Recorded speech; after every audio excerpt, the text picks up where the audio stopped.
What is death and what is life from your perspective, Matthias? Hmm. Well, both are, of course, part of the same wave. It's just different stages of the wave.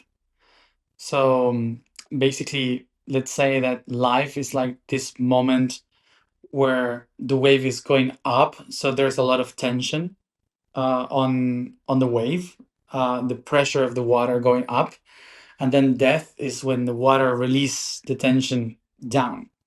So let's say that in the flow of everything, there's no separation between life and death. It's just the tension of existence and then the release of the tension.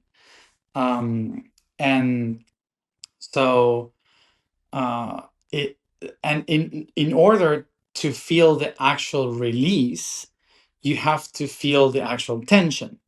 So it's not that, okay, if death is very freeing somehow, so why don't we kill ourselves right now? Because you are not still in the top of the tension of what is life. And tension is not something bad, it's the completion of a whole geometry. So when you complete the entire geometry of that tension, then the release is like the expansion of all that information that you have been holding. So it's not that killing yourself will actually allow you to have a proper death. Actually, it's like very, it could be very chaotic because you're breaking the point of tension, of existence. So yeah, it's basically that is the beautiful movement of waves, and and and we are so attached to that moment of tension of who we are that the moment of relief of whew, of coming back to the ocean is like very um, frightening for people because it means that you stop the tension, which is you stop to be yourself. All the building blocks of what you have been, what you have created for you to be in that tension, which is your ego, who you are. Now it's going to be released, and yeah, it's like giving away all the hard work that you have done. But at the same time, it's so beautiful, so expansive. Um, but yeah, it's just a wave moving up and down. Would suicide or ending one's life, I'm not sure what the proper, most politically correct terminology is for that, um, be a, what does that mean when you say it's like a break in the tension? Is there something wrong with ending one's life, or like what is suicide? Well, it's not wrong, or it's not even a sin. Of course, in religion, we have this concept of a sin. Um, and it's not a sin, it's not bad to end someone's life, like when you kill yourself. The only thing is that uh, it's more complicated. It complicates things. Let's say that you are building a house, and you haven't finished the house. You don't know how to. Um, you haven't put all the things together, and suddenly you start to destroy the blocks, to destroy the walls, and not knowing what the house was for or what you could live inside the house. So you start to break all the walls down, and then you have no structure, nothing to rely on. So so now you're lost until you have to start to put all the pieces again and build the blocks again and build the walls again. So it takes more time, it's more confusing, um, and basically you are kind of a mess for a while until you figure out where to live and what to do and what to create.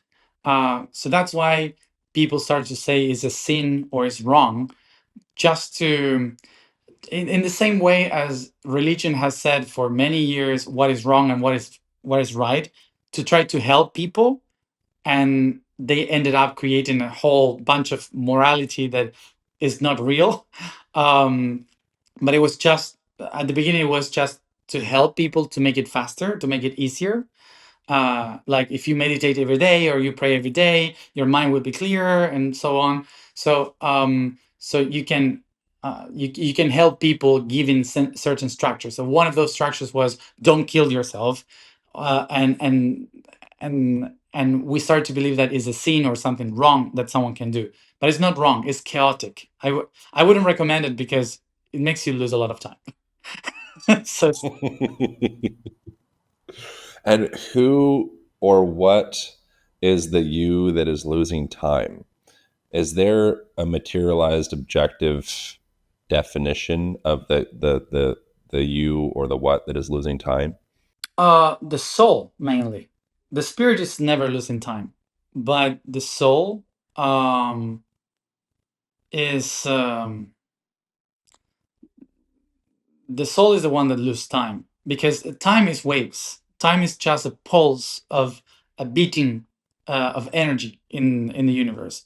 So so if energy is beating positive, negative, those pulses of positive, negative, which we call the soul, is actually energy. And so energy is not lost, it's always renewed, but the time that it takes for you to create those beats, that's what we call time. So when you are building yourself in the universe as a construct of consciousness, you need many bits in order to create a whole image. It's like saying ones and zeros in algebra or in technology. So you need a lot of ones and zeros to be combined to create an image, a color, a system, or whatever. So you don't have the complete image of what you are until you created all the bits.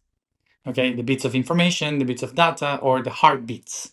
So until you don't have all of that together, you don't have a complete image. So when you stop the beat and you break the beats, it means that to complete the image of who you are, or the truth that you are searching for, you have to start all over some of those beats.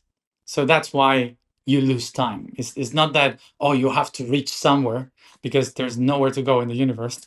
So it's not that you have to be somewhere at a specific time, but because we are all trying to complete an image in our brain, in our soul, in the structure of the universe, um, losing time means that you are not finishing the shape of a sphere, of a triangle, of a cube, whatever you are shaping. That's basically. Thank you guys so much for watching. If you enjoyed that episode, you might also enjoy this episode over here, as well as this one over here. Thank you for subscribing. Appreciate you. I'll see you in the next video.